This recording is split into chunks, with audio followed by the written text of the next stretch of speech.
एक बार एक मकान मालिक और भट्ठी ठीक करने वाले मैकेनिक के बीच कहासुनी हो रही थी। वजह यह थी कि उस मैकेनिक ने एक बैलर को ठीक करने के लिए $200 मांगे थे। मैकेनिक ने कहा, मैंने बोल्ट लगाने के लिए सिर्फ 5 सेंट लिए हैं, लेकिन बाकी के $99 और 95 सेंट मैंने यह पता लगाने के लिए लिया है कि यह खराबी बैलर के किस हिस्से में थी। दोस्तों, इसी तरह आपका अवचेतन मन सबसे बड़ा और सबसे बुद्धिमान मैकेनिक है, जिसे आपके शरीर के सभी अंगों के साथ साथ आपके जीवन की परिस्थितियों को ठीक करने का तरीका और इसकी प्रक्रिया मालूम है। तनाव मुक्त अनुभव करते हुए इसे सेहतमंद शरीर का आदेश दे और आपका अवचेतन मन इस आदेश को पूरा करेगा। सहज तरीके से कार्य करना आसान होता है और इस बात के लिए चिंतित नहीं होना चाहिए कि यह कार्य कैसे पूरा होगा, बल्कि आपको परिणाम प्राप्त करने के बारे में निश्चिंत रहना चाहिए।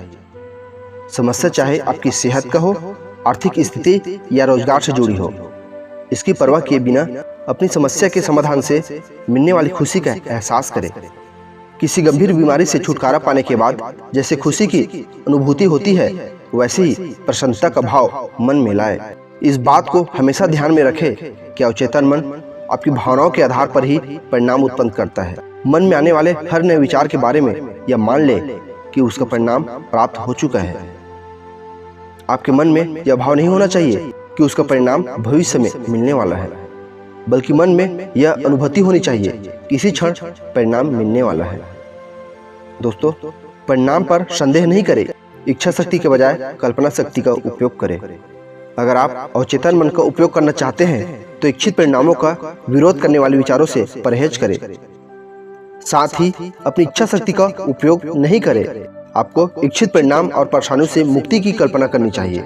आप देखेंगे कि आपका तार्किक मन अपने तर्कों से आपको समझाएगा कि ऐसा नहीं हो सकता है, लेकिन आपको एक मासूम बच्चे की तरह इस बात पर विश्वास बरकरार रखना है कि चमत्कार अवश्य होगा। अगर आप बीमार हैं तो अपने मन में स्वस्थ व रोग मुक्त शरीर की कल्पना करें। अगर आप किसी समस्या से मुक्ति पाना चाहते हैं तो अपने मन में कल्पना करें कि उस समस्या का अस्तित्व ही नहीं है। कल्पना शक्ति के जरिए सभी बाधाओं को अपने मन से दूर करें। सरल तरीका ही सबसे अच्छा होता है। कल्पना शक्ति के नियमित अभ्यास से अद्भुत परिणाम प्राप्त होते हैं। यदि नियमबद्ध या वैज्ञानिक ढंग की कल्पना की जाए तो अवचेतन मन उस कल्पना को अवश्य साकार करता है और यह अवचेतन मन से प्रक्रिया प्राप्त करने का सर्वोत्तम तरीका है। पहले भी इस बात का उल्लेख किया गया है कि अवचेतन मन ने आपके शरीर की रचना की है और यही शरीर के सभी महत्वपूर्ण अंगों व उनके कार्यों को नियंत्रित करता है। दोस्तों, बाइबल में कहा गया है, प्रार्थना में तुम पूर्ण विश्वास के साथ जो कुछ भी मांगोगे वह तुम्हें प्राप्त होगा। विश्वास करने का आशय किसी चीज को सच मान लेना या उसके सच होने का अनुभव करना है। अगर आप मन में इस भावना को बरकरार रखोगे तो आप प्रार्थना के भलीभूत होने के आनंद का अनुभव करेंगे। दोस्तों, प्रार्थना में सफलता के 3 चरण हैं। पहला, समस्या पर एक नजर डालें। दूसरा, आपके अवचेतन मन को समस्या का समाधान मालूम है।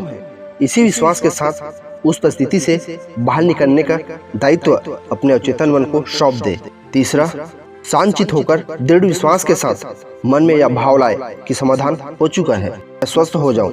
मुझे ऐसी उम्मीद है कार्य पूरा होने के प्रति आपकी भावना ही बॉस है। सद्भावपूर्ण विचारों की बागडोर आपके हाथों में है। यह भी जान ले कि स्वस्थ आपका है। बुद्धिमानी इसी में है कि आप अपने अवचेतन मन की असीमित उपचारक शक्ति के वाहक बन जाएं। मन में दृढ़ विश्वास की भावनाओं के साथ उत्तम स्वास्थ्य के विचारों को अपने अवचेतन मन तक पहुंचाए और परिणामों के प्रति आश्वस्त रहे। अपने आप को अपने अवचेतन मन के हवाले कर दे। किसी भी हालात या परिस्थिति में यही कहे कि यह भी गुजर जाएगा। किसी प्रकार की चिंता या तनाव के बिना प्रेषित किए गए विचारों को अवचेतन मन स्वीकार करता है और फिर उस विचार की गति ऊर्जा के माध्यम से वास्तविकता में बदल देता है।